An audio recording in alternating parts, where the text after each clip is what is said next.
የተከበሩ ዶክተር ዲማ ነጎ በኢፌዴሪ የሕዝብ ተወካዮች ምክር ቤት የውጭ ግንኙነትና የሰላም ጉዳዮች ቋሚ ኮሚቴ ሰብሳቢ፣ ክቡራን ሚኒስትሮችና ከፍተኛ የመንግስት ስራ ኃላፊዎች፣ ክቡራን ጀነራል መኮንኖች፣ ክቡራን አምባሳደሮችና ወታደራዊ አታቼዎች፣ የኢትዮጵያ ብሔራዊ መከላከያ ኮሌጅ አመራሮችና ስታፎች፣ ውድ የዕለቱ ተመራቂዎችና የተመራቂ ቤተሰቦች፣ ክቡራትና ክቡራን፣ በቅድሚያ በኢትዮጵያ ብሔራዊ መከላከያ ኮሌጅ ለአንድ ዓመት ያህል ሲሰጥ የቆየውን የከፍተኛ አመራር ትምህርት በብቃት አጠናቃችሁ ለዛሬው የምረቃ ዕለት በመብቃታችሁ እንኳን ደስ አላችሁ ማለት እወዳለሁ። በትምህርት ቆይታችሁ የተገማችነቱና ውስብስብነቱ በማያቋርጥ ሁኔታ እየጨመረ የመጣው ዓለም አቀፋዊ የደህንነት ሁኔታ በዓለም ሁሉ ጫፍ ስጋትን ፈጥሮ እንደሚገኝ እንደተገነዘባችሁ እገምታለሁ። የኢኮኖሚና የኃይል የበላይነት ፉክክር የዓለም ሀገሮችን ያስተሳሰረው የዓለም አቀፍ ሕጋዊ መስተጋብር ገደቦች እየተጣሱ የደህንነት ዋስትና አደጋ ላይ እየወደቀ ይገኛል። ከፍተኛ የሀብት ክምችት ያለባቸው ጂኦ ስትራቴጂክ ጠቀሜታ ያላቸው የዓለም ቀጠናዎች የፉክክር ሜዳ እየሆኑ ነው። በተለይ የውሃማ አካላት አካባቢዎች ዓለምን በማስተሳሰርና የታዳሽ ኃይል ፍላጎትን በማባዛት የሚኖራቸውን ኢኮኖሚያዊ ጠቀሜታ በማሰብ ዋነኛ የፉክክር መድረኮች ተደርገው እየተወሰዱ መሆናቸውንም ተገንዝባቸዋል ብዬ አስባለሁ። በዚህ ረገድ የኢትዮጵያ የባህር በር ባለቤትነቷን ለማረጋገጥ የምታደርገው ጉዞ ፈታኝ መስመሮችን ማለፍ የሚጠይቅ መሆኑን በመገንዘብ ጠንካራ ዝግጁነት ማድረግ አስፈላጊ መሆኑን ለመግለጽ እወዳለሁ። ለዘመናት በሰላም እጦት የሚገለጸው የቀይ ባህርና አፍሪካ ቀንድ አካባቢ የደህንነት ሁኔታ ከምን ጊዜውም በላይ የግጭት ቀጠና እየሆነ እየተወሳሰበ መጥቷል። ኢትዮጵያ በቀጠናው የምትገኝ ከማንኛውም የቀጠናው ችግርና ተጠቃሚነት ማምለጥ የማትችል ትልቅ አገር ናት። ጠላቶቻችን ኢትዮጵያ አካባቢውን የማረጋጋትና የመምራት ሚናዋን እንዳትጫወት ለማስገደድ ኢትዮጵያ በውስጥ ጉዳዮች ብቻ እንድትጠመድ፣ በሌላ በኩል ደግሞ ጎረቤቶቻችን እንዲታመሱ በማድረግ ለውስጣዊ ደህንነታችን ዋና ጫና ለመፍጠር የሚችሉ ሴራዎችን እያሴሩ ሴራውን ወደ ግጭት እየቀየሩ አበክረው እየሰሩ ይስተዋላሉ። ኢትዮጵያን ከባህር ዳርቻ ለማስወጣት የተጠቀሙበት ዘለግ ያለ እድሜ የነበረው ጸረ ኢትዮጵያ ቅንጅት ዛሬ ደግሞ እድሳት ተደርጎለት ስሙን ቀይሮ ጽምዶ ብሎ በመሰየም ታሪካዊ የጸረ ኢትዮጵያ ሴራውን ቀጥሎ ይገኛል። የዚህ ጥምረት ወይም ቅንጅት ወይም ጽምዶ ባለቤት ከኢትዮጵያ ጫንቃ ላይ መውረድ የተሳነው የግብጽ ገዢ መደብ ነው። በጎረቤታችን መላላክ የለመዱ መንግስታትና ቡድኖች አሁንም መላላክ አላቋረጡ። ኢትዮጵያን ለማዳከም ለሚሰሩት ስራ በሚከፈላቸው የማይጠረቃ ጥቅም ኢትዮጵያን ይዘው አብረው ከማደግ ይልቅ ራሳቸውን ከችግር ከማውጣት ይልቅ በችግር ውስጥ እየኖሩ እኛን ጎትተው ወደ ችግር ማስገባት ይፈልጋሉ። በምስራቅ አፍሪካ የነበረውና አሁንም ያለው የሰላም እጦት የአንድ አዝማች እና የተላላኪ ጎረቤቶቻችን እና የውስጥ ባንዳዎች ቅንጅት ነው።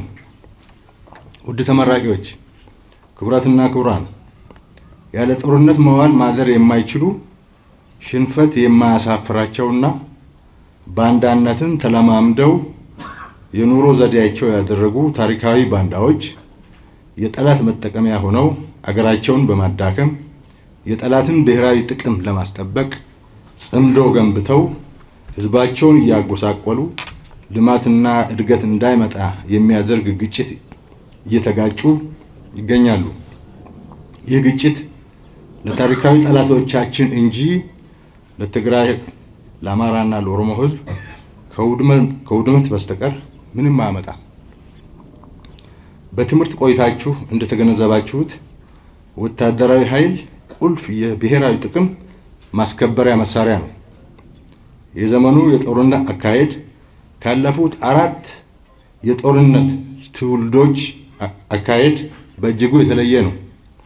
በምሽግ ላይ እግረኛውንና ታንከኛውን መድፈኛውን አቀናጅቶ እያሰለፉ መዋጋት እየቀረ በምትኩ የጠላትን መሰረተ ልማትና ኢኮኖሚ አቅም በሩቅ ማሽመድመድ የሚችሉ የረጅም ርቀት መሳሪያዎች በአነስተኛ ወጪ የተፈበረኩ የጠላትን ሰፈር እንደ ግሪሳ ወፍ በመውረር ስትራቴጂክ አቅሞችን ማዳከም የሚችሉ ሰው አልባ የአጥፍቶ ጠፊ መሳሪያዎች በኮሙኒኬሽን እና ኤሌክትሮኒክስ ዋርፌር መሳሪያዎችን በመጠቀም ጦርነትን በአጭር ጊዜ ማሸነፍ የሚቻልበት መንገድ እየቀረበ መምጣቱን መገንዘብ ያስፈልጋል። ሰው ሰራሽ አስተውሎት ከመረጃ ቅንጅት እስከ ኢላማ መለየት ያለውን የውሳኔ ሰጪነት ውደት በማሳጠር አመቺ ሁኔታዎችን ፈጥረዋል። የሳይበር ኦፕሬሽኖች እና የኤሌክትሮኒክስ ጦርነት የወታደራዊ ዘመቻ መሳሪያዎች እየሆኑ መምጣት፣ በህዋ ላይ የተመሰረቱ የሳተላይት ግንኙነቶች ደግሞ በርቀት ጦርነትን ለማካሄድ እና ለሚሳኤል ጥቃቶች መሳካት ወሳኝ ሚና እየተጫወቱ መምጣታቸው የዘመኑ ጦርነት በቴክኖሎጂ ላይ እየተመሰረተ መምጣቱን አሳይቷል።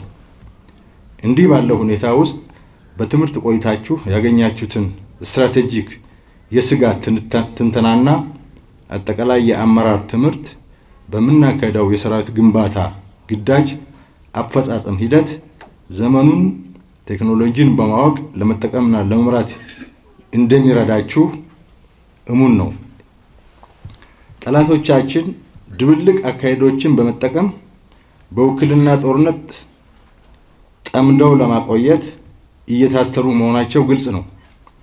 የቀጠናውን ያልተረጋጋ የደህንነት ሁኔታ እንደ መልካም አጋጣሚ እየተጠቀሙ የሀገር ውስጥ ባንዳዎች ጋር ተቀናጅተው እንቅፋት ለመሆን ቢሞክሩም በጠንካራ የአርበኝነት ታሪካችን ላይ ተመስርቶ የተገነባው ሰራዊታችን በየጊዜው እየመታቸው እየሰበራቸው መተንፈሻ አሳጥቷቸዋል።